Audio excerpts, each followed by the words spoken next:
A Serra do Japi é um dos mais importantes patrimônios naturais do Sudeste brasileiro. Trata-se de um raro remanescente de Mata Atlântica no interior do estado de São Paulo, que vem sofrendo com a devastação há séculos. De Porto Seco e Rota dos Bandeirantes, no início do período colonial, a área de enorme relevância ambiental no século XXI. A região passou por inúmeras formas de uso e ocupação do solo. Durante esse tempo, já foi praticada em seus solos frágeis uma agricultura de subsistência voltada ao abastecimento de tropas e tropeiros, seguido por períodos onde monoculturas de cana-de-açúcar, café e até de uva substituíram parte da mata nativa para atender o ciclo econômico da época. Somados às atividades agrícolas, a mineração, a silvicultura de pinos e eucalipto, a implantação de pastos e a carvoaria, foram responsáveis em diferentes momentos pelo desmatamento da serra e pelo quase comprometimento de seus ecossistemas. A própria origem do nome Serra do Japi, cujo significado em Tupi-Guarani é nascente de rios, denota sua significância. A paisagem da serra é bastante peculiar do ponto de vista biofísico, correspondendo a um verdadeiro mosaico de ecossistemas representativos em termos de fauna e flora. Os vários eventos geológicos ocorridos na região, desde o pré-cambriano, 4,5 bilhões de anos atrás, até o Cenozoico, 60 milhões de anos atrás, legaram aos nossos olhos toda essa complexidade paisagística. A Serra do Japi é um dos componentes topográficos formador das Serranias de São Roque, localizada na região de Jundiaí. Faz parte de um complexo de pequenas serras mantidas por rochas extremamente resistentes, situada entre a Bacia de São Paulo e a Depressão Periférica Paulista. É um raro remanescente de Mata Atlântica do interior do estado de São Paulo, cuja rica biodiversidade está diretamente relacionada ao fato de se tratar de uma região de transição de dois tipos de florestas: a Mata Atlântica, característica da Serra do Mar, e a Mata Atlântica do interior paulista, que inclui a floresta estacional semidecidual, floresta estacional semidecidual de altitude e lajeados rochosos. Em 8 de março de 83, através da resolução número 11, o Conselho de Defesa do Patrimônio Histórico, Artístico, Arquitetônico e Turístico, CONDEFAT, da Secretaria de Estado da Cultura, efetuou o tombamento da Serra do Japi, disciplinando usos e atividades dentro de 191 km² da serra, sendo 47% em Jundiaí, 41% em Cabreúva, 10% em Pirapora do Bom Jesus e 0,6% em Cajamar. O presidente do CONDEFAT, na época, era o professor Aziz Nassib Absaber, um dos grandes defensores da nossa serra. Dentro do calendário de eventos ambientais do município de Jundiaí, comemora-se hoje o aniversário de tombamento. E para falar sobre a importância da Serra do Japi, ninguém melhor que o geógrafo e planejador, professor universitário aposentado, considerado referência em assuntos relacionados a impactos ambientais e meio ambiente, membro honorário da Sociedade de Arqueologia Brasileira e professor emérito e professor honorário do Instituto de Estudos Avançados da Faculdade de Filosofia, Letras e Ciências Humanas da Universidade de São Paulo. Senhoras e senhores, professor Aziz Nassib Absaber.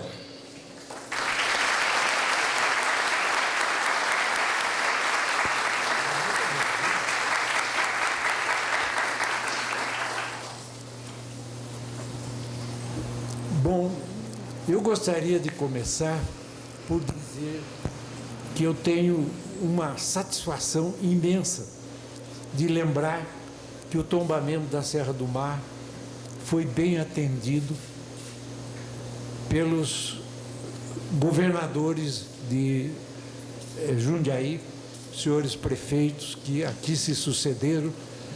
Eles não colocaram em crítica o tombamento em nenhum momento.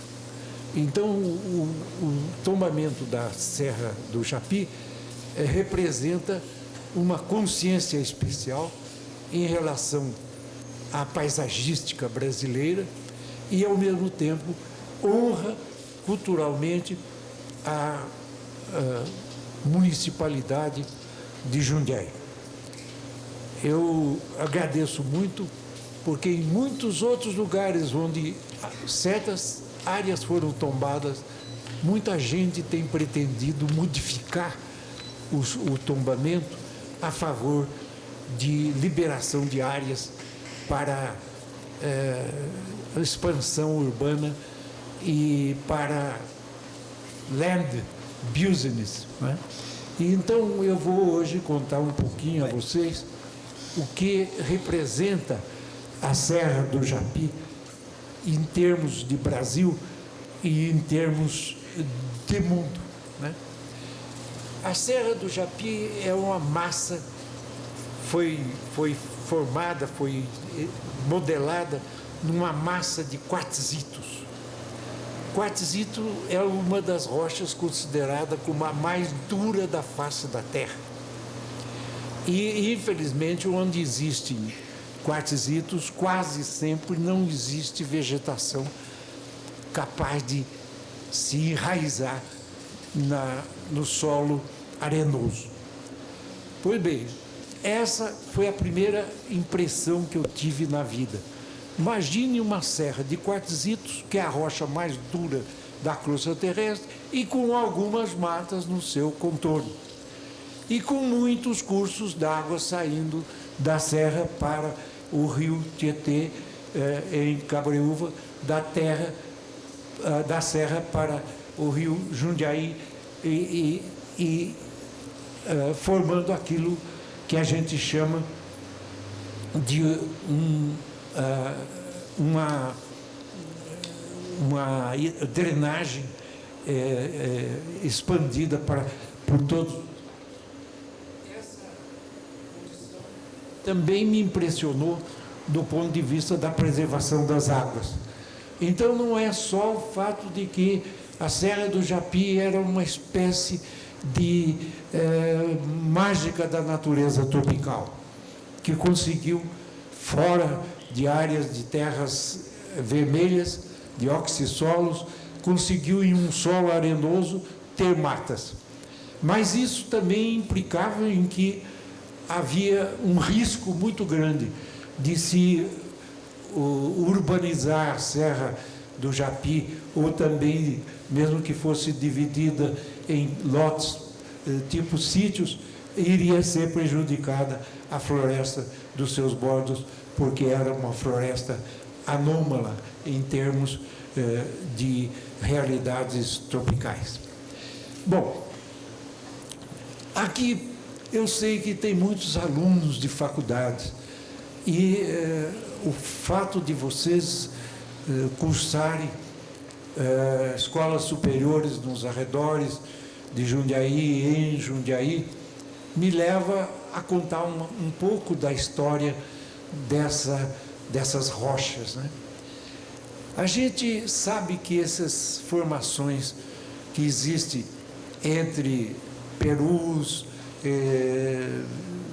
Mairinque, Cutia e Jundiaí, e um pouquinho além, até o começo da Depressão Periférica Paulista, em Sorocaba e em Salto, e em Campinas, essas rochas tiveram uma variedade muito especial na região de Jundiaí.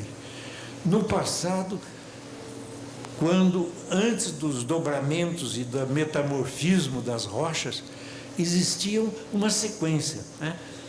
Areias finas, argilitos misturados com calcários, argilas transformadas em filitos, que é uma rocha dura, mas muito desgastável em relação à tropicalidade.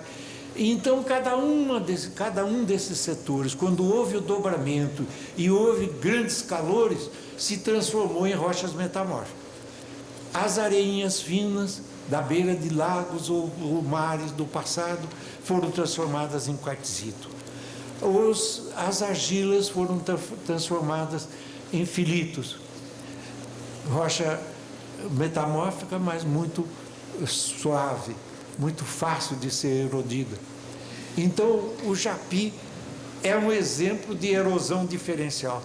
As rochas mais simples, argilitos, margas e outras coisas mais, foram derruídas ao longo do soerguimento geral da região, e vales, rios e outros processos erosivos rebaixaram a região do entorno. Isso se chama erosão diferencial. Pois bem, então é importante no ensino que as pessoas saibam que existia uma sequência antes dos dobramentos e do calor imenso que transformou rochas sedimentares em rochas metamórficas. Isso nos leva a pensar que a Serra do Japi é também um lugar didático para o ensino de geologia, de geomorfologia, por causa da erosão diferencial, e de hidrologia, por causa da saída de pequenos vales para as periferias. A gente chama esse tipo de saídas para todos os lados em relação a uma serra, um maciço qualquer, de drenagem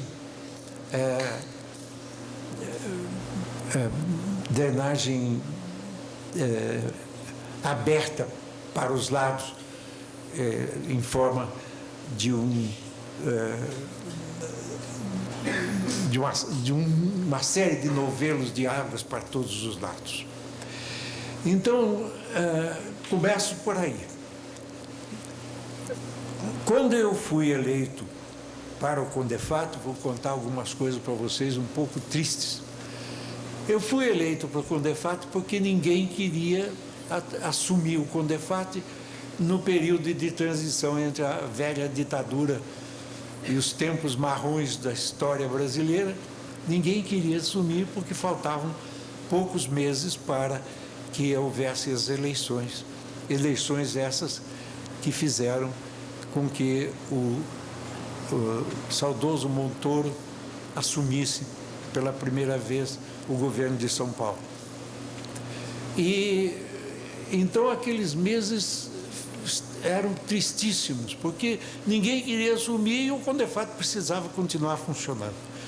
Então o professor João Carlos Martins, grande pianista e atualmente maestro famoso, ele telefonou para minha casa, para minha mulher, dizendo que gostaria que eu assumisse o CONDEFAT por algum tempo, já que estava se encerrando um período e começando outro, e eles já conheciam o meu trabalho como antigo conselheiro do CONDEFAT. Quando fui conselheiro, eu fiz algumas pressões no sentido de tombar todas as pequenas serras que estavam nos arredores da Bacia de São Paulo, do Planalto Paulistano, Serra da Cantareira, Serra do Pico do Jaraguá e outros, de forma que eles conheciam um pouco o meu trabalho no CONDEFAT como conselheiro. E aí queriam que eu ficasse como presidente naquele momento. Então eu tive que meditar muito e, no fim, disse ao João Carlos Martins que eu aceitava, desde que os estudos que eu vinha fazendo sobre tombamento de regiões naturais, como aqueles das pequenas serranias que envolvem a Bacia de São Paulo, pudesse ter continuidade. E dividi em dois focos.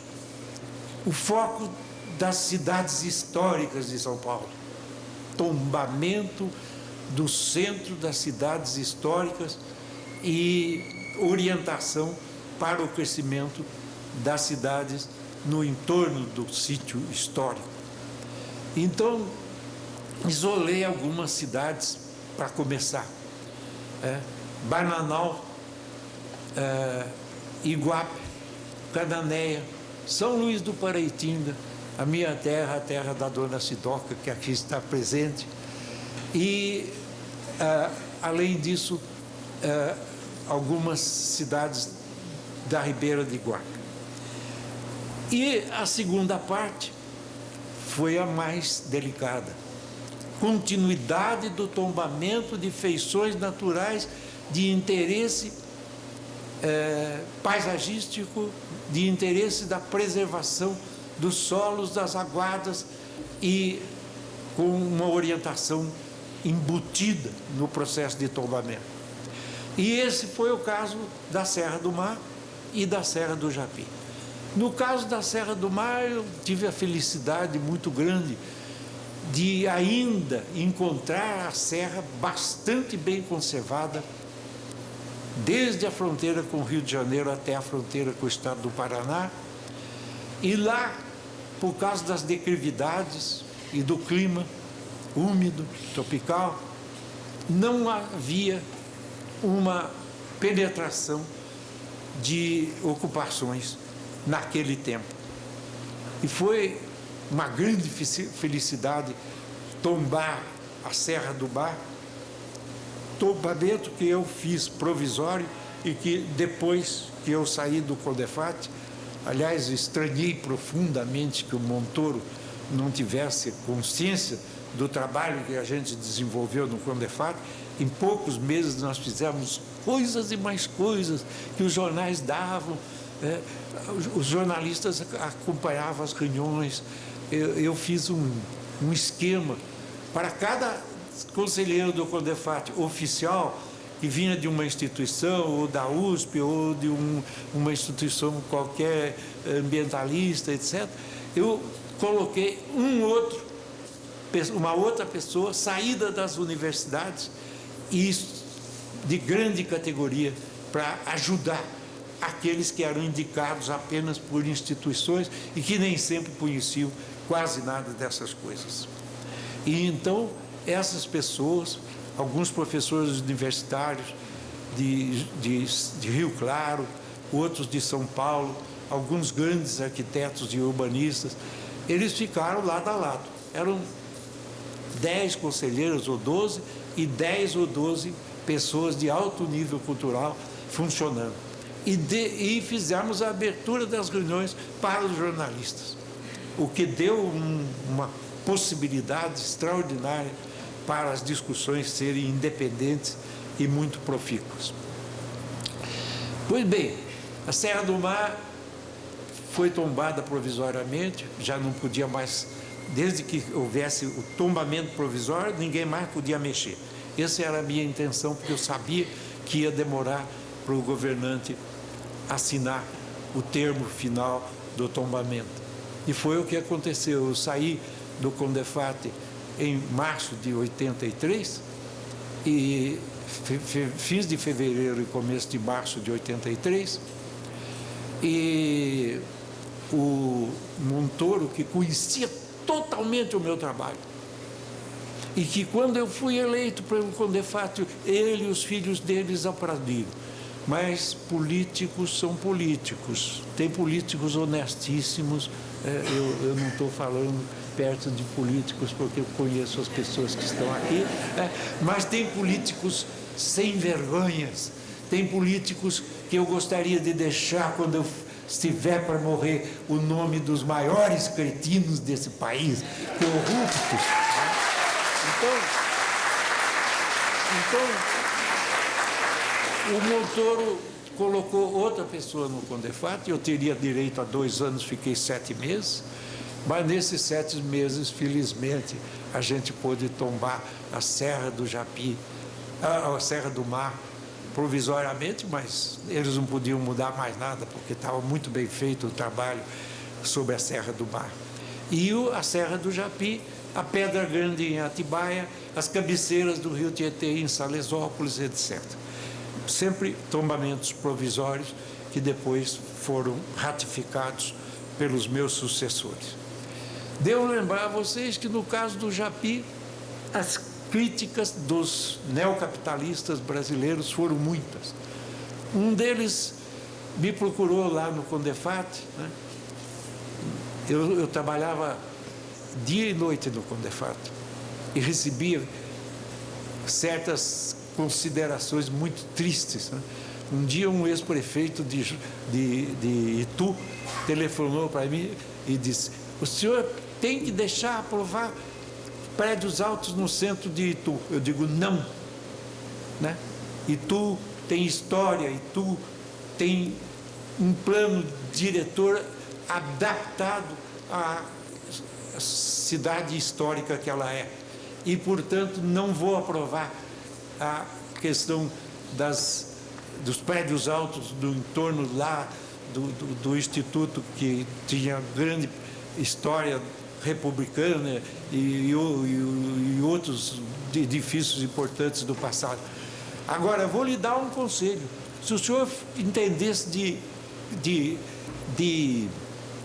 urbanismo e arquitetura, o senhor iria possibilitar e estimular a feitura de prédios altos fora dos vales que circundam o sítio original da cidade de Itu, porque assim as pessoas estariam vendo a paisagem rural da região e a paisagem do centro histórico, e não haveria perturbações maiores em relação à cidade. Aí ele virou-se, o prefeito, e me disse: o senhor é do nosso partido ou não é? Eu digo: eu não tenho partido, né? Eu apoio aqueles que são inteligentes, cultos e que querem o conhecimento a favor da nossa terra, Brasil. Até logo, até logo. Né? Hoje, quando eu chego em Itu, aquela ideiazinha de que o centro que está aqui e lá, depois do primeiro vale e depois de outros vales, os prédios altos estão surgindo, e é maravilhoso para os moradores lá em cima olharem a igreja, a praça, o centro histórico e de lado o começo das zonas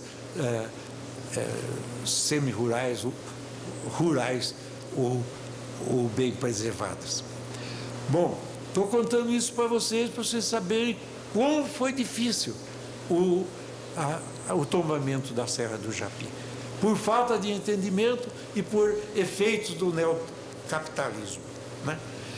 Bom, eu vim para Jundiaí um dia, a convite da comunidade mais de elite maior aqui em Jundiaí, para falar, para explicar a eles por que o Japi foi escolhido para ser tombado e preservado nas suas aguadas, dos seus solos, da sua vegetação, e sem prejuízo daqueles que já estavam lá em cima da serra, em pontos especiais para observar a paisagem das colinas de Jundiaí.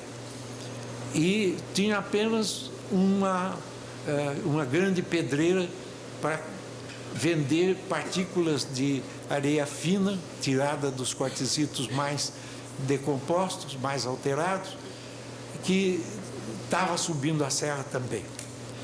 Pois bem, nessa reunião de Jundiaí, aconteceram coisas fantásticas. Todo mundo estava contra o tombamento. E eu comecei a explicar o que era o Japi, com essa facilidade de professor, né? E depois eu disse umas coisas que eu sabia que eles não iriam entender bem. O Japi é uma massa de quartzito, porém o topo do Japi é plano. É um altiplano, a 1.100, 1.150, quase 1.200 metros.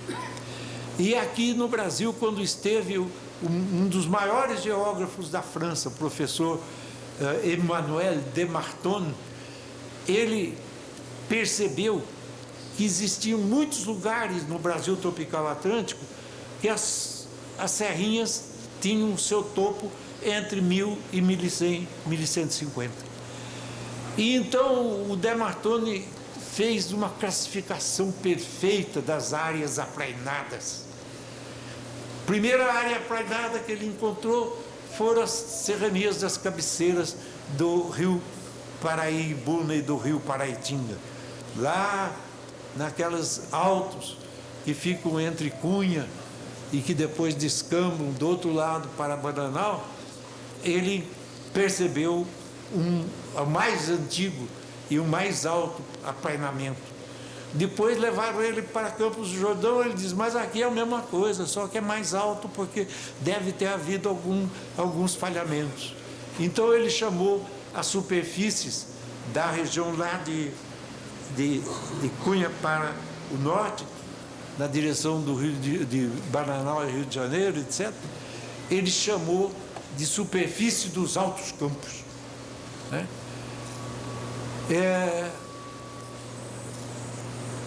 E em seguida ele cuidou da outra que tinha menor nível. Lá perto de Cunha, o altiplano estava a 1.600, 1.700 metros. Em Campos do Jordão, devido à movimentação por falhamentos, estava a quase 2.000 metros em alguns lugares.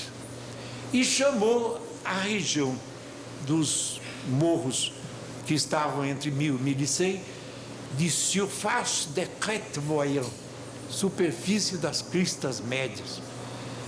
E mais tarde, o professor Fernando Flávio Marques de Almeida, maior geólogo do Brasil, os lugares onde tinham pequenas serras de granitos, a decomposição foi muito forte, embaixo do solo tinha boulders embutidos dentro da serra e abaixo dos boulders tinham uns quadriláteros de coisas que já estavam cortadas, porém ainda não tinham sido transformadas em bolas.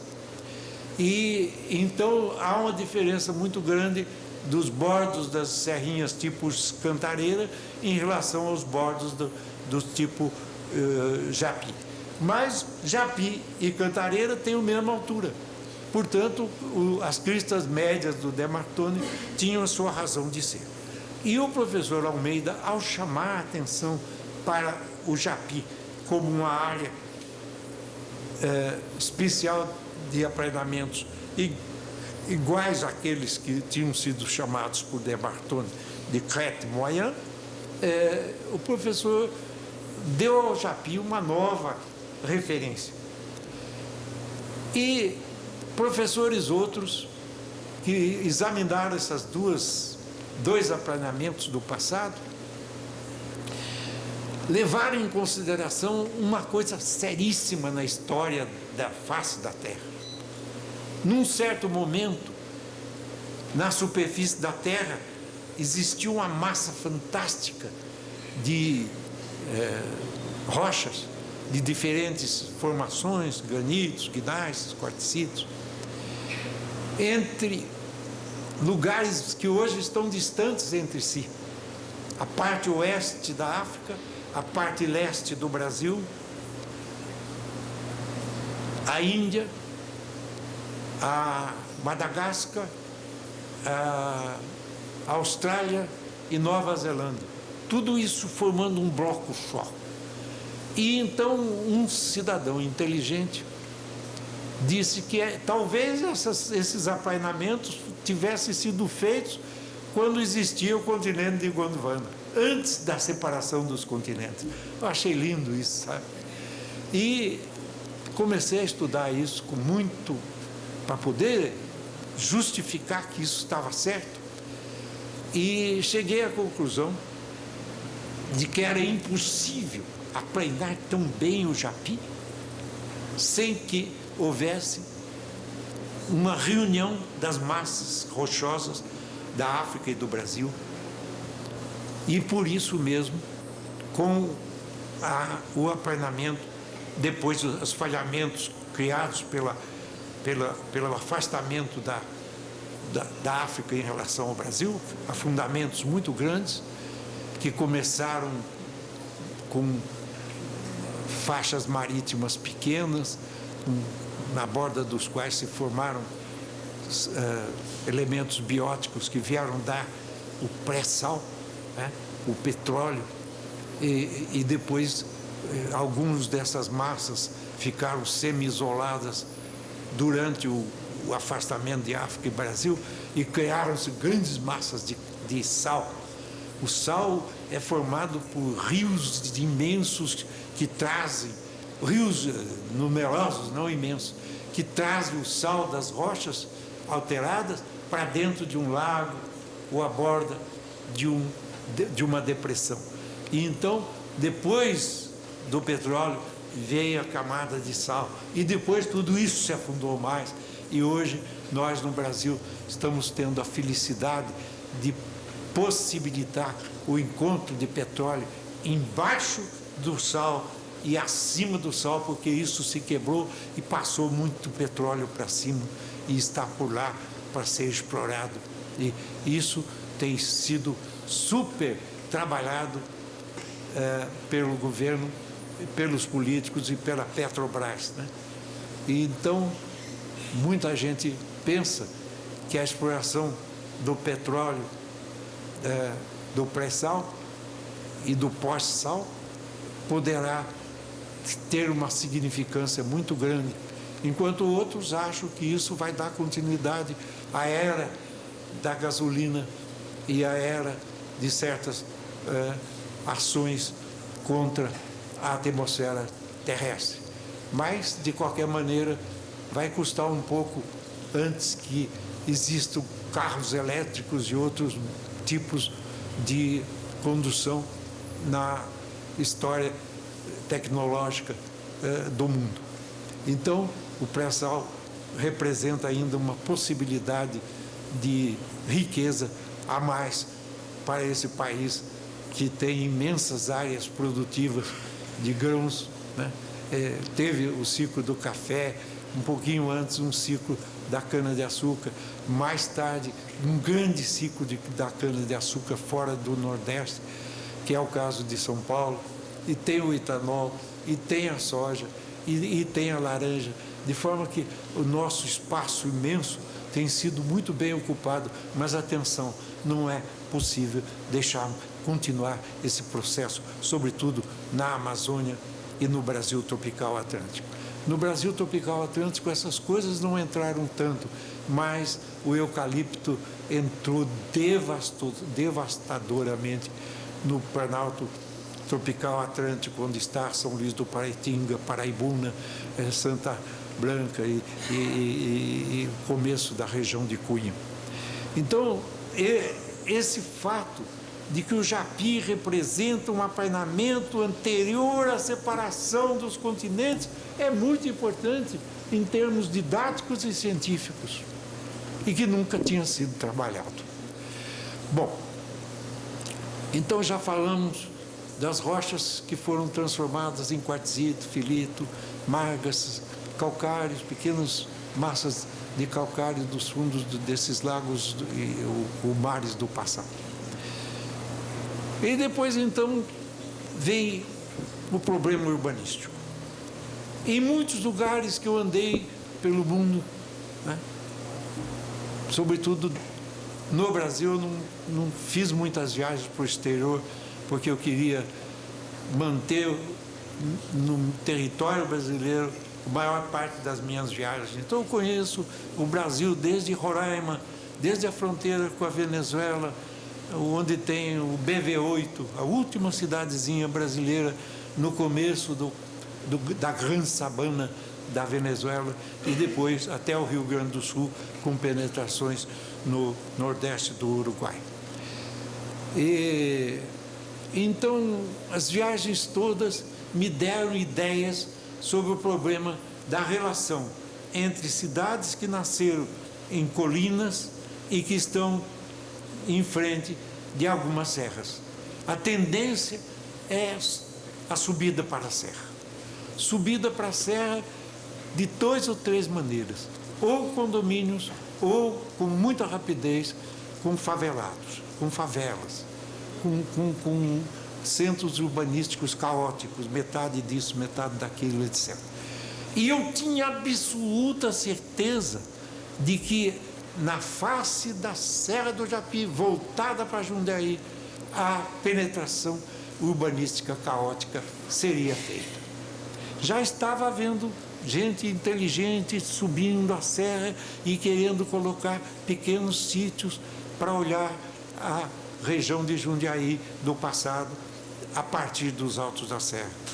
Já estava havendo gente que achava que aqueles riozinhos, né, que saíam da serra para todos os lados, eles poderiam ser barrados e formar um pouquinho de açudes e etc. E então, nesse momento exato, é que foi feito o tombamento, a pesquisa na Serra de Jundiaí, do Japi em Jundiaí, e mais tarde eu tive a confirmação disso tudo, porque eu fui um dia ganhei um presente para ir à terra dos meus pais, mas não cheguei a ter tempo de chegar até o lugarzinho onde o Nascibinho, meu pai, nasceu. Mas lá na Síria, meu pai nasceu no Líbano, mas eu comecei pela Síria e depois entrei no Líbano. Lá na Síria, eu estive em Damasco uns 3 dias e pude ver o acontecimento trágico que são as serrinhas que estão perto da cidade. A cidade de Damasco está na parte baixa, colinosa, rasa, com todas as suas ruas, seu comérciozinho, agora mais tarde com hotéis de luxo para certos turismos internacionais. E, de repente, quando a gente vai observando as encostas da primeira serrinha, que está olhando para as colinas de Damasco, o caos é total. E aí eu me lembrei do tombamento da Serra do Japi. Como teria sido trágico em termos de ocupação de solo a subida para a serra.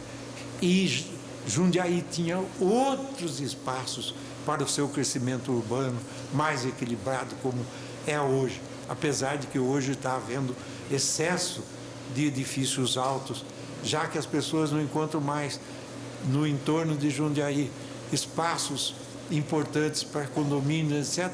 Vamos explorar os céus, né? E isso vai ser muito trágico para o futuro do trânsito em Jundiaí, e enquanto a cidade não puder pensar em metrôs e outras coisas mais, porque não é fácil chegar até lá. São Paulo mesmo chegou muito tardiamente à era do metrô e ainda continua trabalhando muito para criar 2 linhas novas de metrô na direção da cidade universitária e dos arredores dos bairros ali envolventes. Então, pessoal, o problema do urbanístico e socioeconômico e sociocultural que iria acontecer nas bordas do Japi era trágico, né? E não havia, não há administração pública alguma que aguente a pressão dos neocapitalistas. Um deles chegou para mim e disse: o senhor está trabalhando contra o land business, porque negócios são negócios e um puxa o outro, não sei o que. Eu digo: meu filho, o tombamento independe de pensar nos negócios. Negócios podem continuar nas outras áreas, nos outros entornos. São 3 entornos dentro de Jundiaí, né? Na direção da antiga Vargem do Jundiaí, hoje tem a Unip, tem condomínios, tem tudo. Mais para leste é a mesma coisa, mais para norte, o outro tanto. Então, Jundiaí não precisava depender do Japi para crescer. E cresceu, né? Quando eu chego hoje a Jundiaí e me lembro do dia em que, junto com um pesquisador que andava estudando vinhedos em São Roque, em Vinhedo e outros lugares, e também em Jundiaí, nós pernoitamos em 1960 e tantos num hotelzinho pequeno que ficava ao lado da igreja, que não tinha quase hóspedes, nós 3, eu, o professor de economia e um assistente dele, né? Nós percebemos que Jundiaí era uma cidade pequena, que tinha história por causa da estrada de ferro Santos-Jundiaí, São Paulo Railway, feita pelos ingleses, mas era pequena. E nós nos encantamos com o passado itálico de Jundiaí, né? Saindo lá do hotelzinho, nós íamos para um pequeno bar-restaurante, onde os salgadinhos não eram iguais àqueles que tem em São Paulo, sempre uma coxinha ou uma empadinha. Aqui não, existia um lote de pequenos salgados do tipo que existia na Itália, né? E a gente se sentia muito bem, melhor do que nos restaurantes, comendo os salgadinhos dos pequenos bares do centro de Jundiaí. E nunca me esquecerei disso. E também quero dizer para vocês que hoje, quando eu chego em Jundiaí e vejo a cidade fantástica que aqui se estabeleceu com 400 a 500 mil habitantes, eu fico pensando no futuro. O que será que vai acontecer no mundo daqui a 50 anos, 100 anos, 200 anos, 1000 anos, 10 mil anos? E é para isso que nós podemos, como planejadores e como pessoas sensíveis, fazer a proteção de certas áreas para que elas permaneçam sempre na recordação de todos os futuros tempos como áreas que foram tombadas e discutidas. Eu soube agora hoje, com grande pesar, que alguém lá da Assembleia Legislativa está pensando em transformar a Serra do Japi em parque estadual. Bom, pessoal, eu vou ser totalmente contra essa idiotice. Tombamento significa pensar em todos os níveis. E quando o tombamento, como eram feitos nessa época do CONDEFAR, também tem orientações para evitar desproteger os que já estavam em certos pontos, como aqueles que já tinham subido nos altos da serra. Então, o tombamento é feito para tombar o conjunto, as rochas, os solos, as aguadas, e ao mesmo tempo protegendo os que já estão lá. Inclusive nós protegemos até a pessoa que explorava a areinha fina para produtos medicamentais. Mas vejam bem que estupidez essa que nasce lá na Assembleia Legislativa. O que é que eles entendem sobre geomorfologia, sobre geoecologia, sobre o passado da Terra no tempo que ela estava unida, África, Brasil, Madagascar, Índia, Austrália? Não entendem nada disso. Então, todos eles querem ter um projeto. Então, o projeto é esse. Aliás,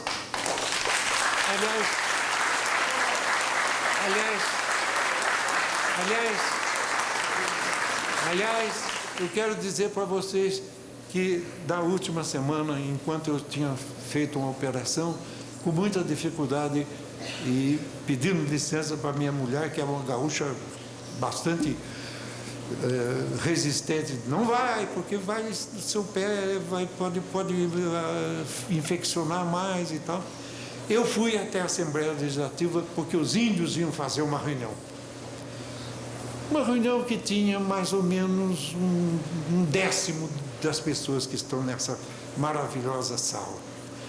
E eram índios de várias tribos, alguns do litorais, alguns dos arredores de São Paulo, dos bordos do Jaraguá, da região de Parelheiros, outros da região do Rio Ribeira e outros mais de outras áreas. E eles queriam levar uma carta que eles fizeram com muito cuidado, pedindo proteção das suas pequenas reservas, pedindo orientação e dizendo que eles não queriam de maneira nenhuma entrar em choque com as autoridades. Uma carta linda, que eu faço questão que seja publicada num órgão importante da editorial de São Paulo. Eu já tenho uma cópia dessa carta. Mas eu cheguei lá, tinha um senhor só que era deputado e que estava lá porque ele tinha defendido os índios de um modo muito, muito vago. E toda a Assembleia Legislativa, de toda a Assembleia Legislativa, não veio um deputado para ouvir os índios, para ouvir a leitura da carta daqueles índios e daquelas índias, algumas com criancinhas no colo, outras criancinhas lindas. E de repente as meninas foram colocadas à frente do auditório menininhas que escolheram lugares, a mais baixinha, a média, outra, até uma mais altinha, e fizeram um canto em Tupi-Guarani maravilhoso. E eu que gosto das crianças e gosto da educação das crianças, eu fiquei relembrando outras crianças de outras partes do mundo que são capazes de fazer um coral especial dentro da sua língua. Estou pensando num coral que eu ouvi das crianças da Índia e crianças índias de São Paulo, né? E então eu saí de lá encantado, mas com uma tristeza imensa em relação aos deputados presentes da sessão e que não tiveram nem mesmo a coragem de chegar por 2 minutos e dizer: eu estou numa sessão e não posso sair, mas eu deixo essa casa para vocês discutirem os seus problemas. Mas eles vão ter que ler a carta, porque o dia que for publicada num livro ou em qualquer revista importante, eu quero mandar a carta para cada um deles, né, xerocada, e dizendo: esta foi a reunião melhor que eu assisti dentro da Assembleia Legislativa de São Paulo e vocês não estavam presentes.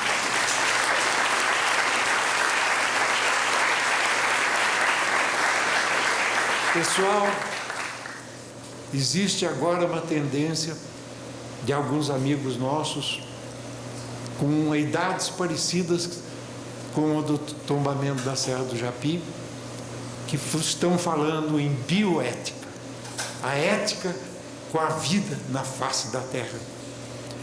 Essa tendência da bioética, que foi aceita por uma universidade particular, a Universidade de São Camilo, Centro Universitário de São Camilo, em São Paulo, tem uma importância fundamental, porque nós temos que ter bioética, porque o planeta Terra é o único planeta vivente por excelência, como muitas grandes cabeças já falaram. E ele, por ser vivente por excelência, tem que cuidar de toda a vida que existe na face, na superfície da Terra, e nos mares, e nos lagos, e nos rios. E além disso, tem que haver também uma preocupação com os homens de diferentes classes sociais num país, homens de diferentes castas, tristes em alguns lugares, dentro de uma história mais dramática, como é a Índia, como foi a China. E então tem que haver a bioética, ética com a vida em geral, ética com os ecossistemas do mundo inteiro. Para os alunos que estão presentes, eu vou falar o meu conceito de ecossistema, que é o conceito de Tansley, Arthur D. Tansley, lá de Oxford. Ele disse o seguinte: o ecossistema é o sistema ecológico de um lugar, onde existe um suporte ecológico, solos, água no solo, no subsolo, etc. E depois existe uma biota, um conjunto de vida animal, vegetal e micro-orgânica. E em lugares especiais onde possam ser estudados os ecossistemas, nós temos que preservar algumas dessas áreas para que elas se repitam e fiquem para o futuro.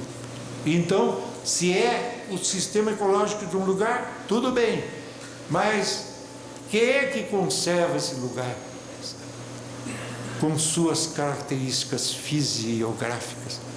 São os climas, é a dinâmica climática da região. Então essas 3 coisas precisam ser conhecidas por vocês: o suporte ecológico, a biota e o clima da região. Tá? Eu não vou ter tempo de comentar as coisas com os alunos que estão presentes, alguns dos quais gostariam de falar a vocês, mas pelo menos o conceito de ecossistema precisa ser lembrado. No Japi, na base do Japi, existem florestas mais densas, com biotas mais diversificadas, por isso elas precisavam ser mais protegidas. Infelizmente, os 300 metros de entorno tombados não foram respeitados e muita gente chegou até os sopés do Japi. Depois, subindo a serra, tem uma coisa que foi inventada pelo grande geógrafo e fitogeógrafo Humboldt. Humboldt descobriu que na medida em que se sobe escarpas, vai havendo modificações dos ecossistemas. Verdadeiramente uma estratificação orográfica, como ele dizia. Ele viu isso na Colômbia, né? Eu estive na casa onde ele viveu, lá ao sul da Colômbia, e estudava as coisas da América do Sul.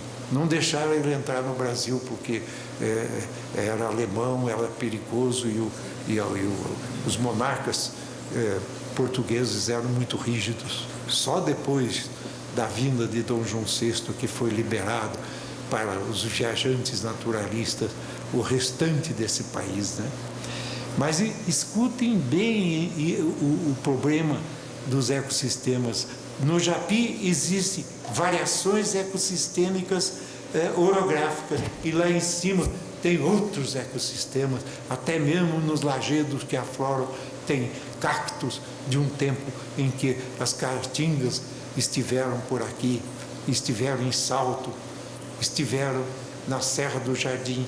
A Serra do Jardim tem um jardim por quê? Porque no meio de um lajedo extraordinário, né, sulcado por caneluras que se cruzam, no cruzamento das caneluras existe um resíduo cástico de pequenos grânulos com um pouquinho de elementos bióticos, e ali sobrou um pouco de cactos iguais os que tem no sertão do Nordeste.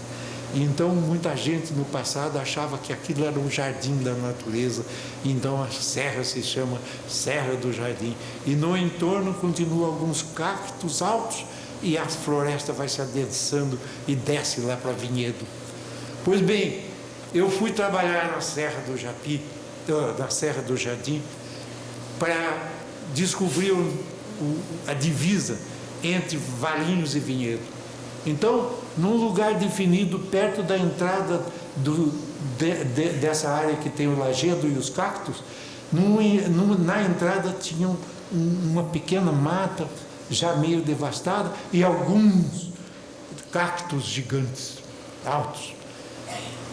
Agora eu cheguei lá, em lugar do cacto, tem uma casa de alguém rico, uma mansão de fim de semana, e não tem mais nem os cactos dos arredores do lajedo e nem tampouco o sinal da existência de uma divisa linear que vai até o riozinho que passa lá embaixo. Aí eu fui lá embaixo e encontrei o outro marco, um marco lá embaixo, um marco aqui, e aí eu fiz um documento dizendo que tinha que ser respeitado esses dois marcos históricos.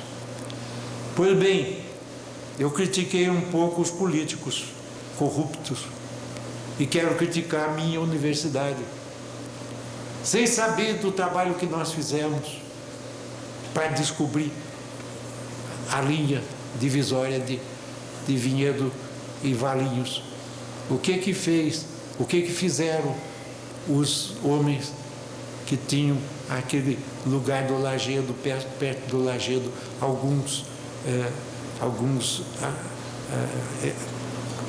elementos astronômicos importantes, mas que agora não tem mais função, porque a cidade cresceu, Vinhedo cresceu, e a iluminação impede o trabalho dos astrônomos da USP lá dentro. E sabe o que eles fizeram? Mandaram os funcionários da USP num ônibus até esse lugar do astronômico, raspar todos os cactos e pegar o marco que estava fora e levaram para dentro daquilo que o povo chamou de jardim, jardim da natureza. Uma coisa horrível, né? Se eu tivesse mais coragem um pouco, eu ia denunciar isso em Valinhos.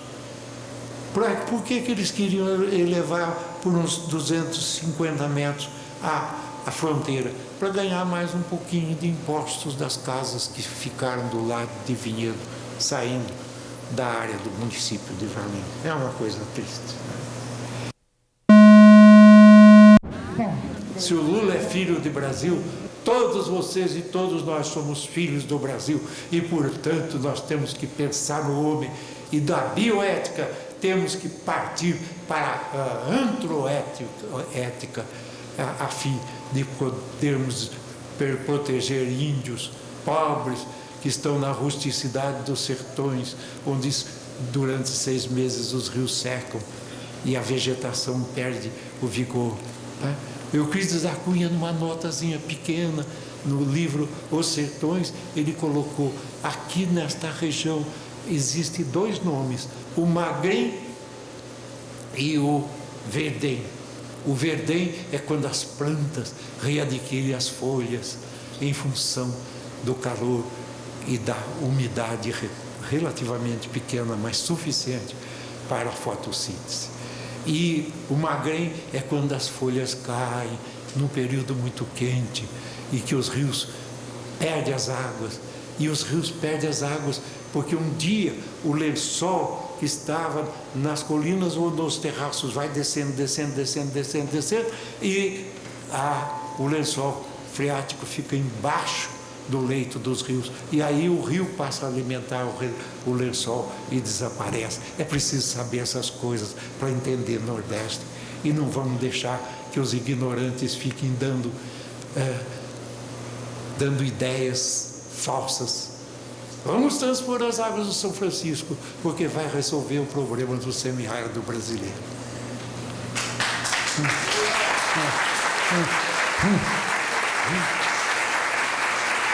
Um projeto mal feito.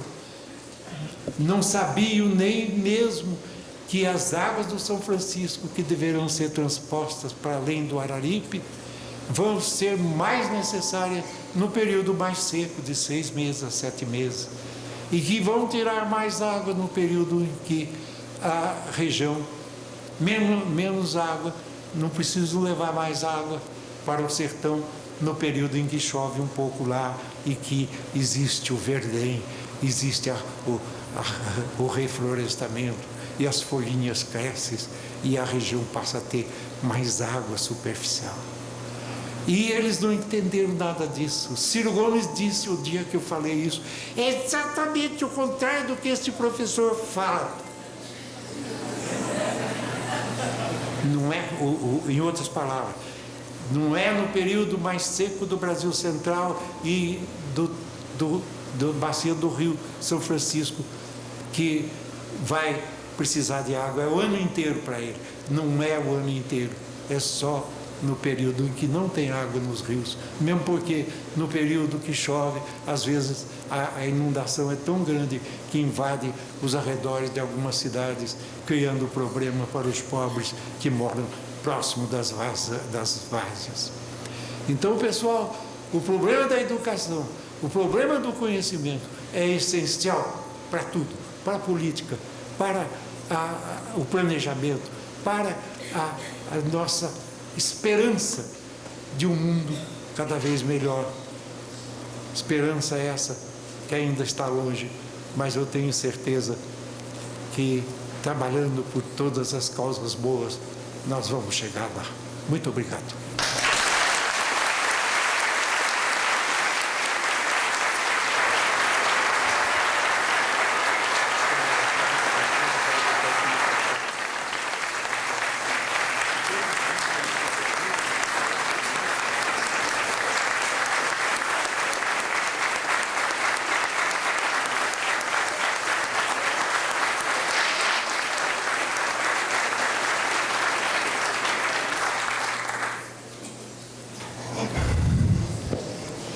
essa aula maravilhosa pelo nosso Brasil, onde o professor pôde contar uma história de Valinhos, de Vinhedo, do nosso Nordeste e da nossa região principalmente. Eu acho que todos aqui vão repensar algumas ideias em função da Serra do Japi. Eu creio que todo mundo quer o melhor para a nossa serra, mas o melhor nem sempre está em criar leis que obrigam a gente a ficar à mercê de uma instituição para podermos preservar aquilo que nós temos e que é nosso. Entendemos sim que é preciso preservar a Serra do Japi, mas precisamos olhá-la de outra maneira. Precisamos olhar em conjunto das cidades que fazem parte, e é esse o nosso projeto. O projeto que nós encaminhamos hoje à Câmara Municipal, na data específica, para podermos dizer que o consórcio entre municípios está aqui com os senhores vereadores, para que os senhores possam analisar. É nessa proposta que o prefeito Miguel Haddad e nossa administração encaramos que a Serra do Japi tem que ser preservada, com a ação dos municípios vizinhos, com a ação nossa, do nosso olhar e do nosso povo.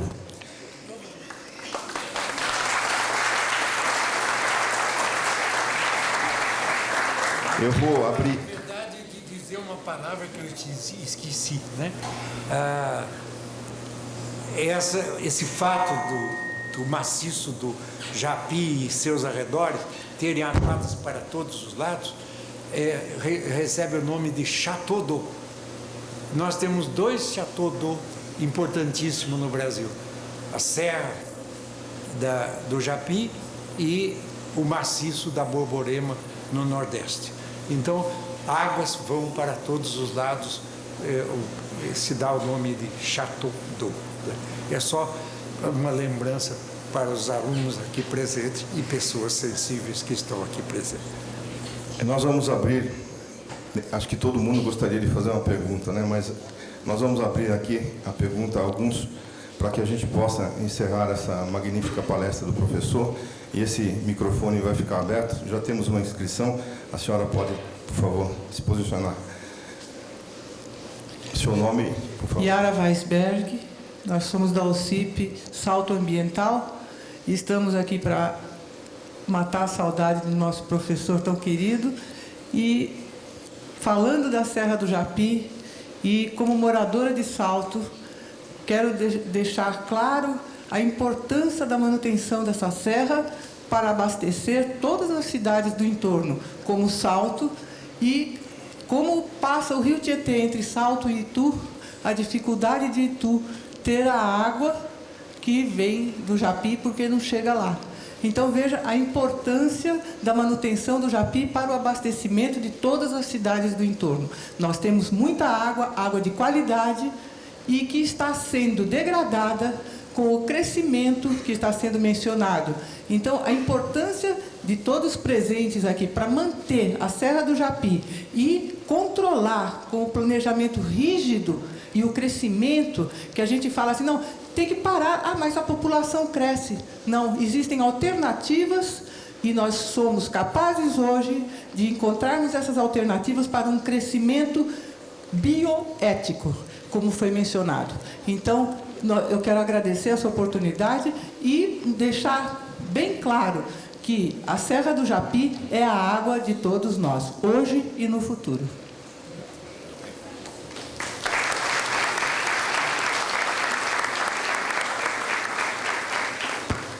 Mais alguém gostaria de fazer alguma pergunta?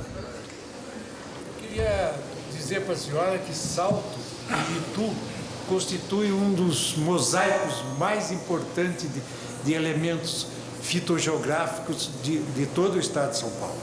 Porque na área de Itu, na Estrada Velha, a gente passa por cerrados, legítimos cerrados, iguais os do Brasil Central. É um refúgio de cerrados. E está preservado porque os militares, num certo momento, resolveram comprar aquilo lá. E compraram para poder ter uma espécie de área de recreação dos militares. E acontece que pediram um dia para mim ir falar se aquela área era boa para isso. E eu cheguei e disse, não, vocês, aquilo é um resíduo importantíssimo de cerrados, vegetação que ocorre em alguns pouquíssimos lugares de São Paulo, mas lembram a vegetação do Brasil Central e que tem que ser protegido. Além do que, vocês compraram a área que tem menos significância paisagística. Se vocês fossem um pouquinho ao norte de Indaiatuba e encontrar lugares melhores, como a própria CNBB encontrou. E não uma região rasa com solo arenoso e cerrados. Felizmente, em face desta observação, os militares preservaram a área do cerrado e está lá para quem veja. Mas, em compensação, existe no entorno de Salto florestas densas, tropicais de altitude.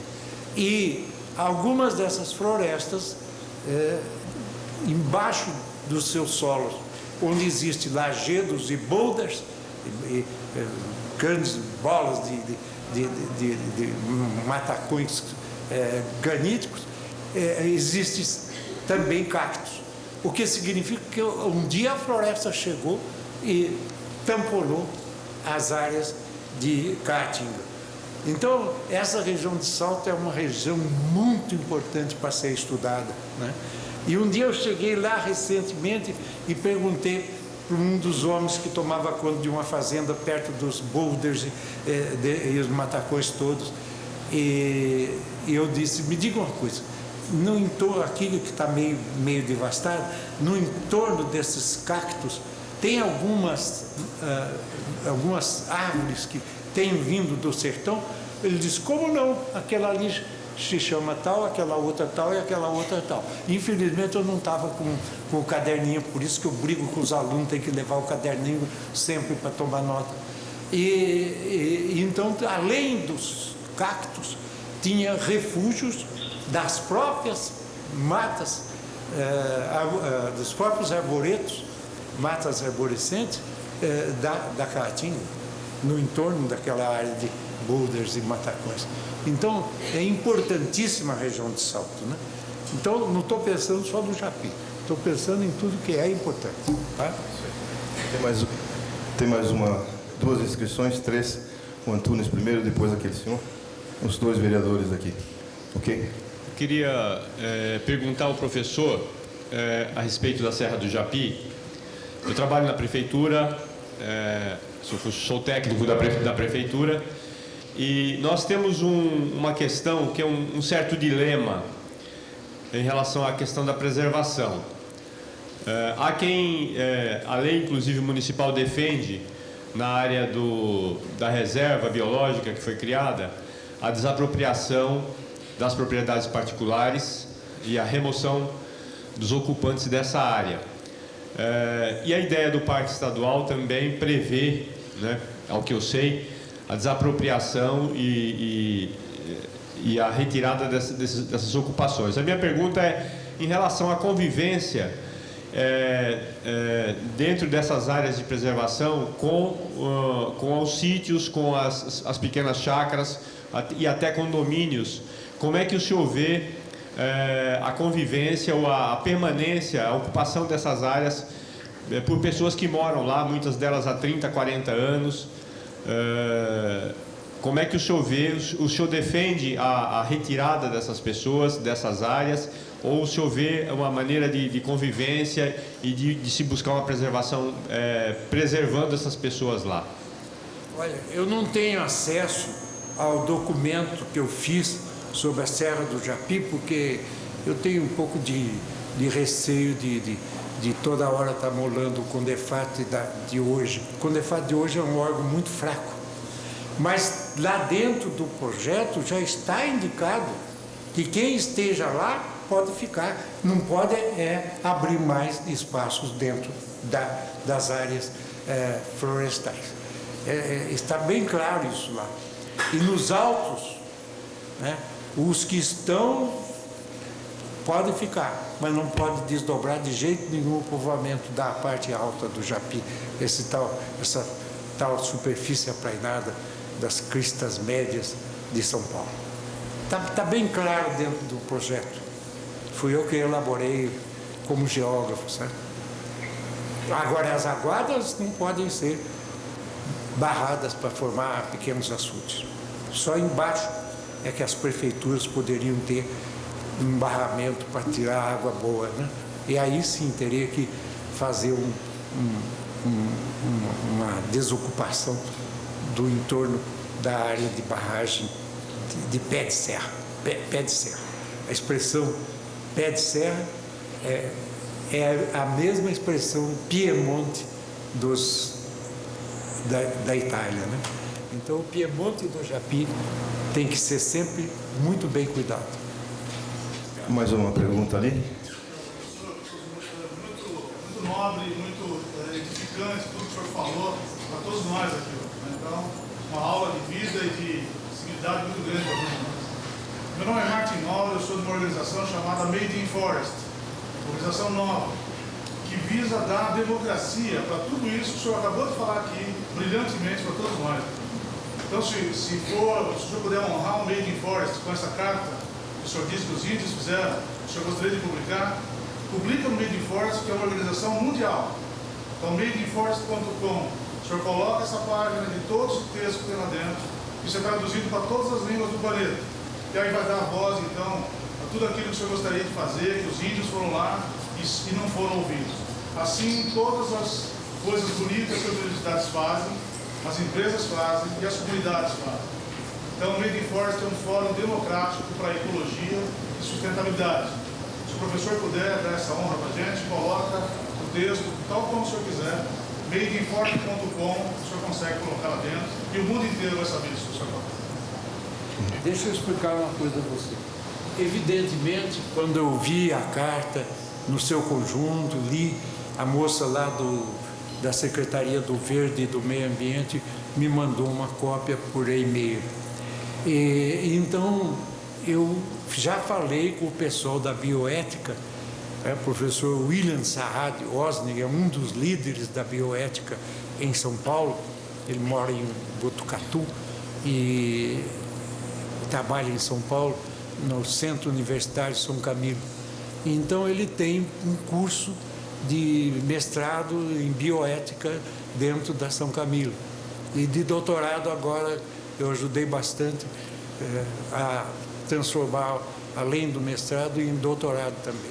Então ele está fazendo um livro e me pediu um estudo. Eu vou fazer um pequeno estudo e ao mesmo tempo pedir para ele, eu vou dar o oposto, pedir a ele que publique no livro a carta.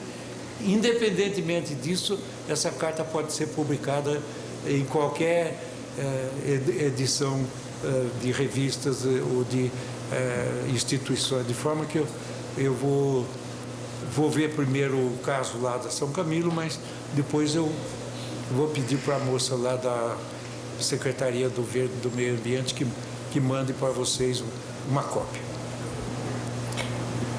Os vereadores, Leandro.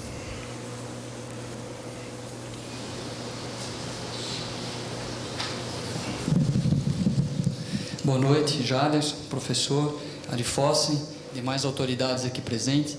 Meu nome é Leandro Palmarini, sou vereador nesta casa do Partido Verde e presidente da Comissão de Defesa do Meio Ambiente, junto à Câmara Municipal. Gostaria de dizer poucas palavras, professor, que sua palestra nesse dia que comemoramos 27 anos de tombamento da Serra do Japi, através de um decreto assinado por Vossa Senhoria. Isso é um marco em nossa cidade.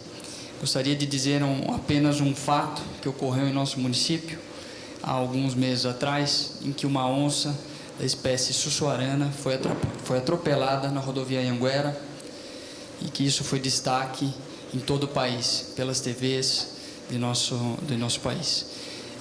Eu fico imaginando, professor, se a Serra do Japi não tivesse sido tombada há 27 anos atrás. Hoje temos animais na serra, graças a um ato que o senhor fez há 27 anos atrás, Então, temos uma grande diversidade de animais silvestres em nossa serra.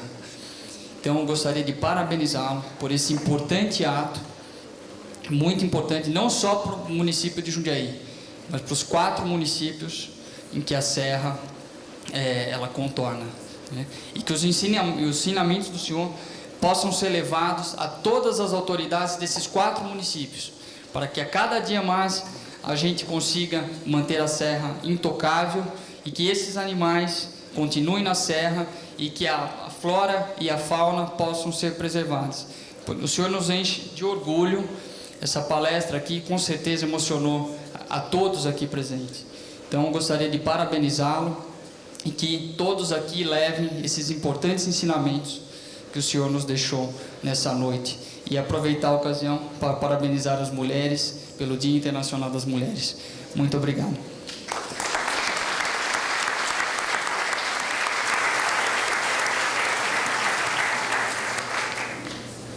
O vereador Silvio, por favor.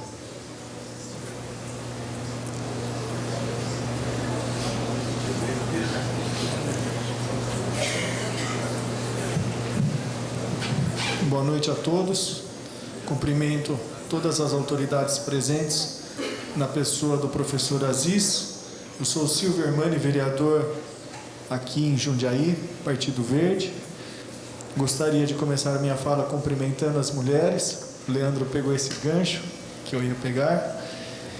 Dizer que é um orgulho ter uma pessoa tão importante para o planeta Terra aqui em nosso meio, numa data tão especial, 27 anos de tombamento da Serra do Japi, Dia Internacional das Mulheres e Dia da Serra do Japi, também comemorado aqui em nosso município.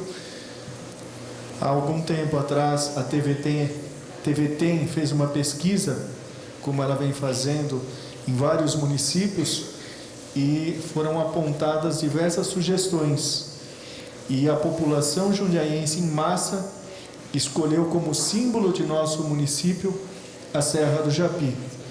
E com certeza eu posso dizer que aí também tem um dedinho do senhor, para não dizer a mão inteira, as 2 mãos. Também é uma aula de cidadania, a forma como o senhor defendeu o meio ambiente, não só aqui no nosso município, a nossa região, mas o senhor citou tantas regiões do nosso país que o senhor também participou. E finalmente, assim, com muita tristeza, falar um pouquinho de São Luís do Paraitinga, né? Eu estive na casa onde o senhor nasceu e me solidarizo com aquele momento que vocês passaram, e a gente espera que vocês consigam reerguê-la também. Muito obrigado.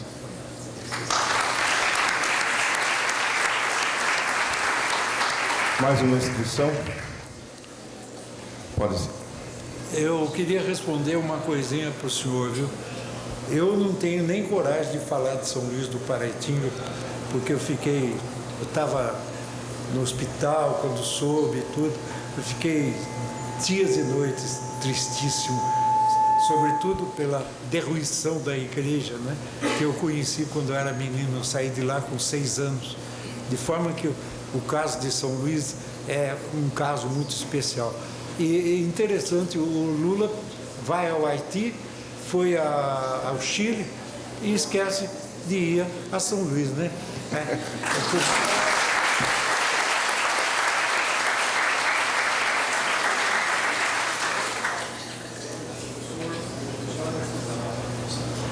Boa noite, professor.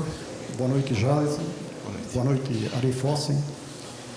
E eu queria que o senhor comentasse rapidamente, porque é importante realmente a Serra do Japi, mas eu acho que eu gostaria de ouvir algumas palavras suas sobre o rio Jundiaí e o rio Juqueri, que correm às margens do lado sul, o rio Juqueri, e do lado norte, o rio Jundiaí.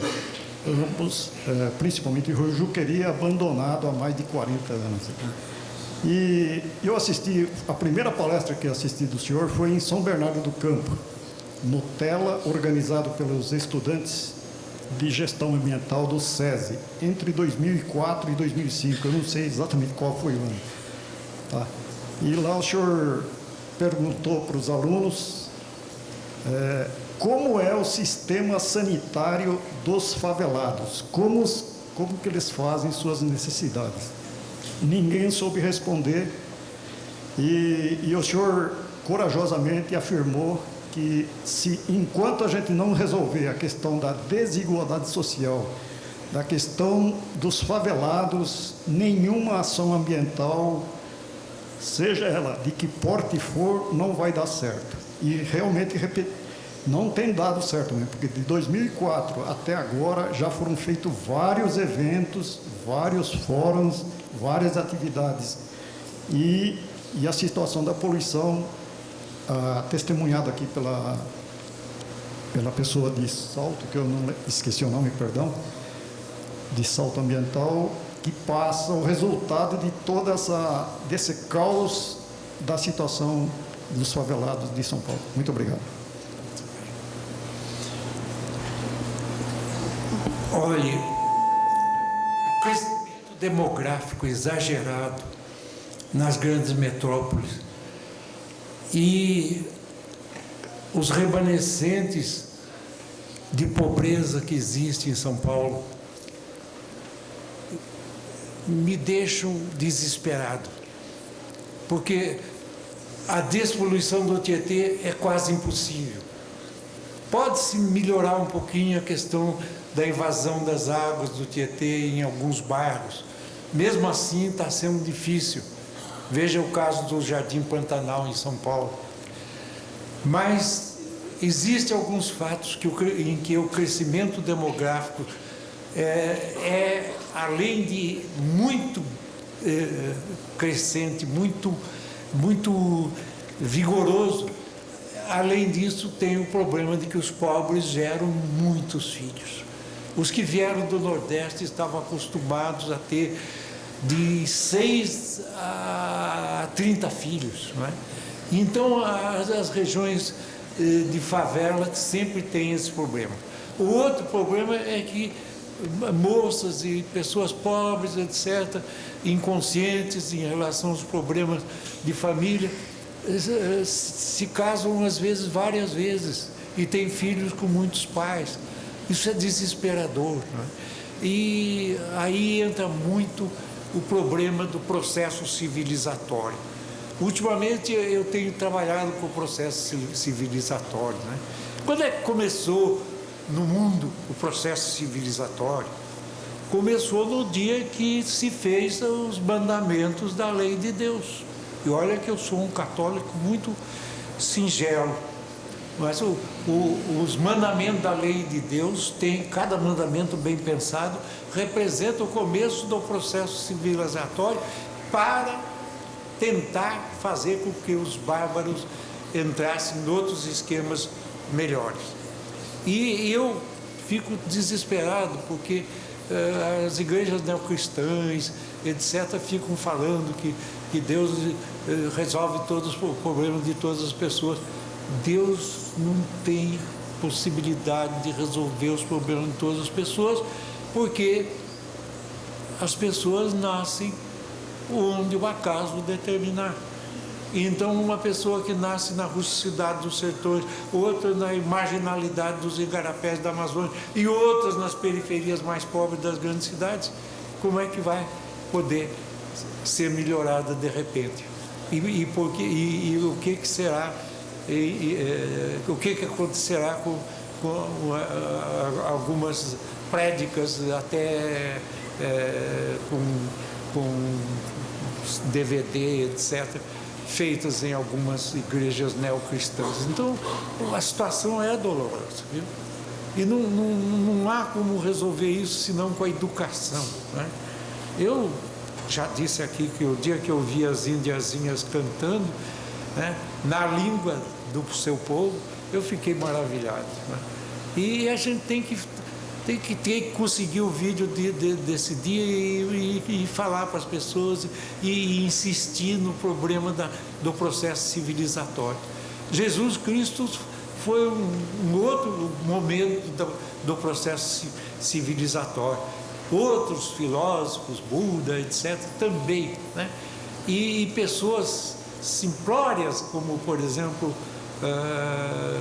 mais extremamente ricas em meditação e em proposições, como Gandhi, né? Tiveram realmente importância no processo civilizatório.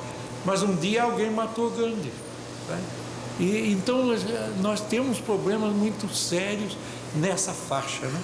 Um dia eu fui assistir uma conferência de uma pessoa de Israel que dizia assim: Cristo teve um veso de médico, porque tentava curar pessoas.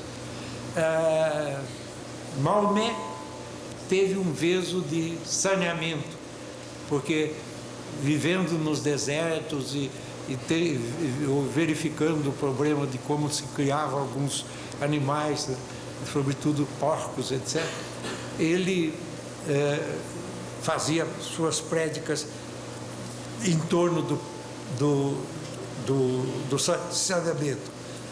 Buda era um filósofo, se escondia no meio da solidão para filosofar, etc. E eu fiquei pensando que em toda essa carreira não se falava da importância que todas essas pessoas tiveram no processo civilizatório. E aqueles que entraram pela guerra adentro não deixaram nada de importante para o processo civilizatório.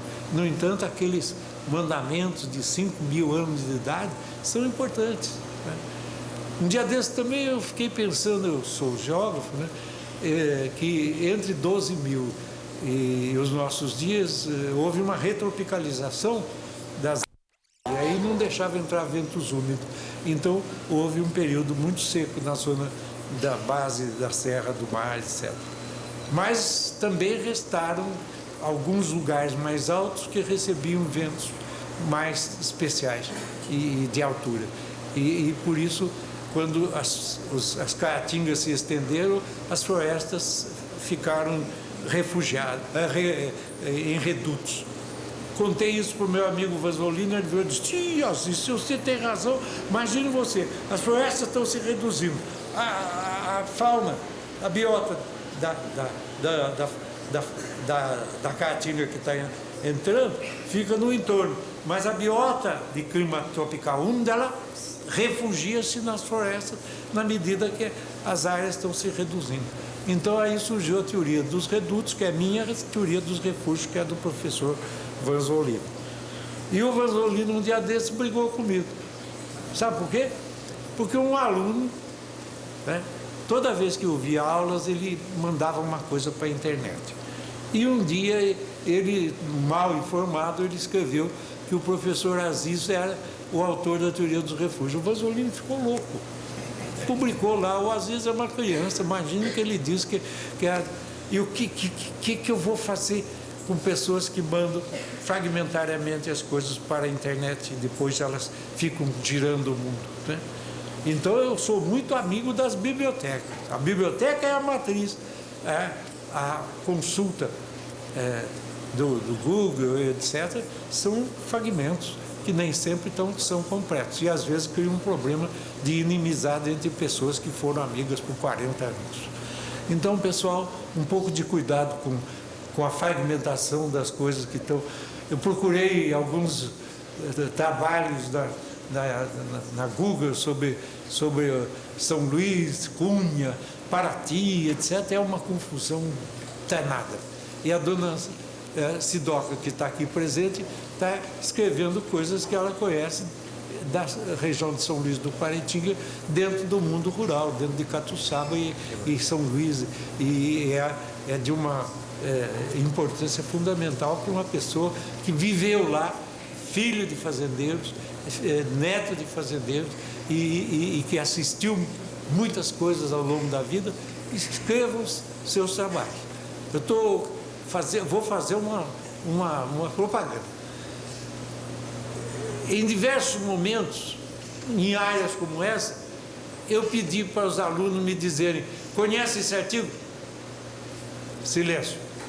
Eu vou pedir de novo. Vocês já leram um trabalho chamado O Espaço Opressor, de um psicólogo paulista? Pois bem, esse vai para o livrinho Leituras Indispensáveis.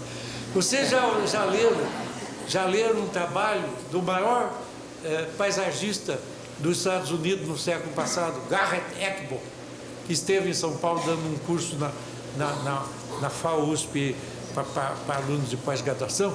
Vocês já leram o trabalho dele sobre questões de áreas metropolitanas? Vai para o livrinho.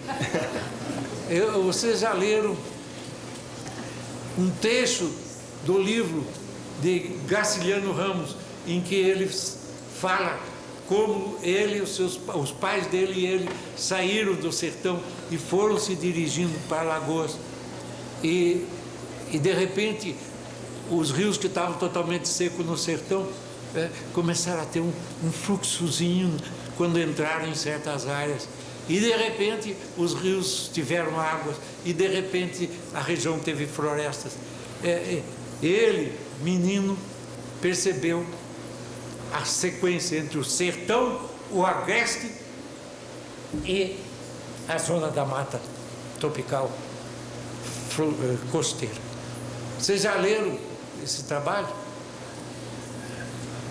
Essa página de Graciliano Ramos? Vai para o livrinho, tá certo? E eu trouxe um livrinho desse, penso que a dona Sidoca já recebeu da editora Ateliê, o dela, e o segundo vai ter o trabalho da dona Sidoca sobre Catuçaba e São Luís do Paraitinga. E eu estou ampliando o trabalho dela a custo das suas próprias ideias e colocando algumas coisas históricas sobre São Luís que ainda precisam ser registradas. Então, pessoal, vamos sempre ler as leituras indispensáveis que o pobre do Aziz pensa que vai ser muito útil para todo mundo. Eu cheguei para o diretor da Ateliê e disse: olha, vamos fazer leituras indispensáveis com o preço que os alunos pagam cada página no Xerox aqui na geografia. Ah, não, mas não pode. Tem a capa, tem os serviços da Ateliê e tal. No fim, ele dobrou o preço. Eu queria o livrinho por R$ 8,50, ficou em 15 mil e pouco, né? 17 e pouco. E o segundo vai ser mais caro ainda porque é maior. Mas é importante que alguém sugira leituras adequadas para alunos, para pessoas que gostam de entender coisas importantes do Brasil e do mundo, né? Garrett Eckbo é lá do oeste dos Estados Unidos, começou como um grande arquiteto urbanista e depois se dirigiu para outros assuntos e ele trabalhou no problema do design with nature, né? O projeto com a natureza, que é importante no mundo inteiro, né? Cada condomínio que surge aí até perto do Japi podia ter um projeto com a natureza e seriam mais bem entendidos e mais bem preservados. Então, muito obrigado.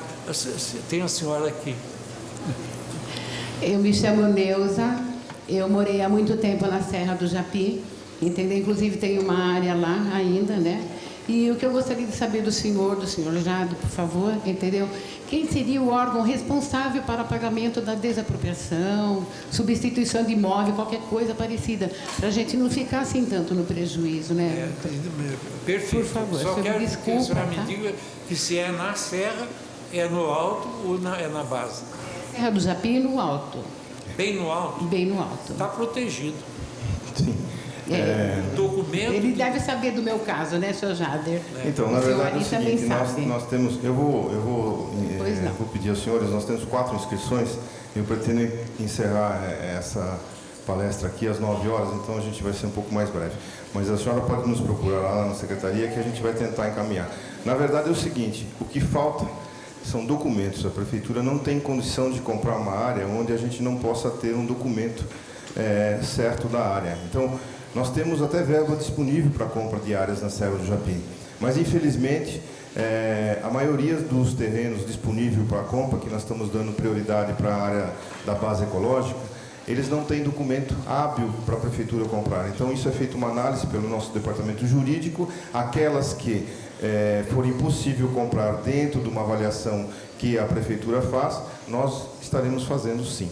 Então, se a senhora tiver dificuldade com relação a algum encaminhamento, pode nos procurar na secretaria que nós atendemos sim.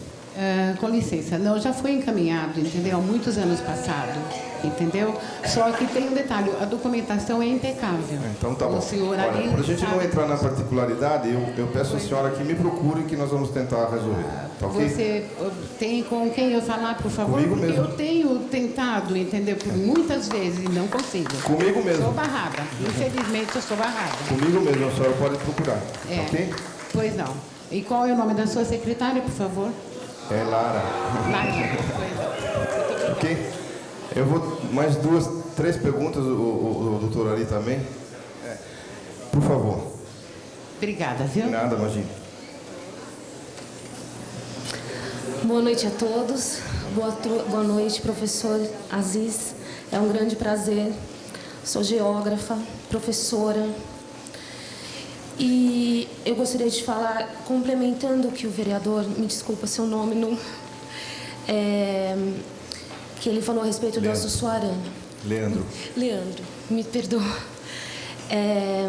A Açuçuarana foi morto um macho, né? Foi atingido um macho, e ele precisa de um determinado espaço, né, na natureza para marcar o seu território. E isso aconteceu, professor, devido à grande especulação imobiliária que existe ao redor da Serra do Japi. Certo? Inclusive até multinacional instalada. Nossa. Sim. Então, infelizmente, tirando a política de lado, eu sou uma cidadã, eu leciono, e eu gostaria de falar para os meus alunos que quando eles estiverem na minha idade, que eles poderão ver a Serra do Japi do jeito que ela está preservada, né? Ou melhor, graças ao seu tombamento, ao seu documento, professor. Porque eu nem sabia que o senhor não sabia que existe até multinacional instalada na base da serra. Mas existe sim. Existem condomínios de luxo, existem multinacionais. E já que existe esse tombamento que podaria, né, o entorno não ter essas propriedades, e também não é bom um parque estadual que protegeria, enfim. Eu gostaria que o senhor me respondesse, professor, qual seria a melhor forma da gente acabar com a especulação imobiliária em Jundiaí? Obrigada.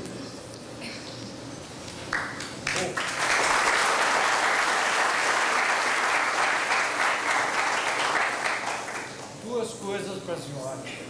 Em primeiro lugar, parque estadual, municipal, tem 30% da sua área dedicada a licitações. E o tombamento não. O tombamento é integral, né? E no caso do Japi, foi protegido aqueles que já estavam lá, se quisessem ficar por lá. Agora, quanto à possibilidade do governo estadual ou do governo municipal de fazer desapropriações, né, e fazer por lado dos precatórios, essa coisa, eu não posso dizer nada, porque eu não sou dessa área. O tombamento não pressupõe uma imediata transformação em precatórios para as propriedades. Mas tanto o Estado quanto o município podem colaborar nesse sentido. Mas a outra coisa que a senhora pergunta, que é a questão, eu já falei, o ecossistema de um lugar pressupõe o suporte ecológico, o chão da paisagem, com os seus solos, com a sua fertilidade, a água que entra e sobe no lençol, etc. Elementos biogênicos, raízes apodrecidas, etc. Então, é uma coisa séria. E pressupõe remanescentes da fauna geral da região. E a senhora disse uma coisa fundamental, né? Todo animal um pouco maior e que depende que é carnívoro, por exemplo, ou é herbívoro, ele tem um território de sustentação alimentar. Então, quando foi tombado o japi, praticamente também a biota da região, que ainda existia na região, estava preservada. Agora, alguns animais, por não encontrarem mais os mesmos elementos nutritivos do seu passado, e porque existe uma cidade ao lado que é uma enormidade, do ponto de vista urbanístico, eles às vezes tentam se escapar daquele ecossistema local. E para isso era preciso ter muita atenção pelos que dirigem a gestão ambiental e ecológica do japi, né? Então, os moços que estão aqui, o coronel que está aqui, etc., eles são muito bem-vindos, porque o trabalho deles é maior do que naturalmente vocês pensam. Vocês pensam que lá tem uns guardas, não é isso não. É a gestão da biota total da região representada pelo tombamento do japi, né? E também devo dizer à senhora que esse problema territorial é importantíssimo. Quando eu fiz o tombamento da Serra do Mar provisório, sobrou para depois o governante Montoro fazer a legalização do nosso tombamento. E eles se disseram donos do tombamento. Quer dizer, foi uma coisa estúpida que aconteceu do ponto de vista da história cultural, né? A gente faz tudo e de repente alguém bota você para fora e diz que foi ele que fez o tombamento. Mas no caso do japi a coisa foi muito mais estratégica. O doutor Martins, né, João Carlos Martins, ele chegou para mim e disse: Aziz, eu vou tombar legalmente o japi. Não se admire. Ele tombou o japi e foi embora para os Estados Unidos, não deu tempo de ninguém destombar, né? Então o japi é fruto de uma estratégia especial que ficou sendo devida ao Aziz e ao João Carlos Martins, né?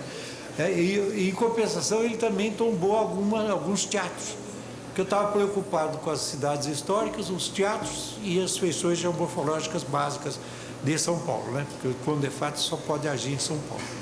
Então, ele tombou o teatro, um teatro lá da Bela Vista, né? E assinou também o tombamento. Ele disse: vamos lá, vamos falar para os atores, atrizes, etc., que está tombado o teatro, não pode mais vender o teatro para alguma pessoa que tenha muito dinheiro, que está querendo construir um edifício lá. E assim foi. Mas, em compensação, ao longo do tempo, o teatro foi fenecendo e agora vai precisar de uma revitalização arquitetônica que é saudável, né? E no caso de São Luís, eu falei para pessoas que me telefonaram: em primeiro lugar, a igreja. Reconstituir a igreja aos poucos, dando serviço para os pobres, parando no meio, como a Catedral da Sé. Quando eu cheguei em São Paulo, ela estava no meio, custou para se erguer as torres e se completar aquela igreja clássica que está lá. Bom, em São Luís a mesma coisa, tem que haver a reconstrução da igreja, que é o documento básico da região. Do outro lado, a reconstrução das casas de moradia, uma por uma, né? Segundo o estrago feito nelas. Essa é outra parte, também pagando um pouco de dinheiro para os que vão fazer essa remodelação. Em terceiro lugar, colocar algumas instituições fora da área de risco. Aquela enorme área plana onde está São Luís, embutida entre morros, é um meandro, um lóbulo de meandro de tipo muito especial, que está embutido entre morros, né? Diferente dos meandros fantásticos que tem no Médio Vale do Paraíba, que é um cinturão meandrico, né? Então, tudo isso tem que ser pensado, nós temos que estudar sempre, né? Eu, no dia que os índios começaram a falar, eu aprendi 1000 coisas. O dia que eu li o trabalho da Dona Sidoca, eu aprendi mil coisas.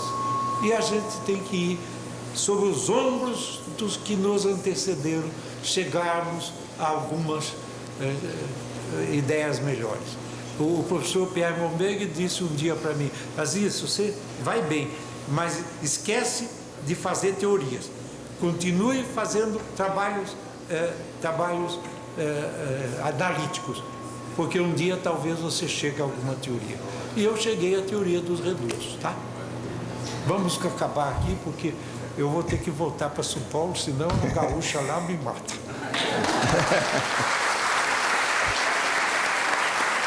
Eu vou pedir ao Eduardo, que fez o gentileza de ceder as fotos, e a Cristina, que montou esse evento, que participou, que viesse fazer a entrega do livro do professor José Roberto Miranda sobre a Serra do Japi. É um livro recente, professor, muito maravilhoso, e o Eduardo é um dos fotógrafos do livro, e a Cristina é que fez aqui a elaboração desse evento em homenagem às mulheres. Também a Cristina representa a todos aqui. Um parabéns para as mulheres aqui presentes. As outras perguntas, a gente pode depois encaminhar ao professor através da secretaria, então quem quiser me deixar lá o seu recado, a gente pode depois encaminhar ao professor, eu tenho certeza que ele responderá com certeza. Mais uma vez eu agradeço a administração do prefeito Miguel Haddad, a toda essa população presente aqui conosco, e o professor também, pela gentileza de estar aqui, e mais uma vez, muito obrigado. Lembro a todos que em maio, final de maio, nós teremos a Eco Jundiaí, e a Prefeitura tem um portal novo, a partir da semana que vem, com o objetivo de colher projetos e ideias sobre as questões ambientais. Então, acessem o portal da Prefeitura de Jundiaí, através da Secretaria do Planejamento. Quem tiver alguma ideia, algum projeto, pode nos encaminhar, que será analisado pelos nossos técnicos. O nosso muito obrigado a todos e boa noite.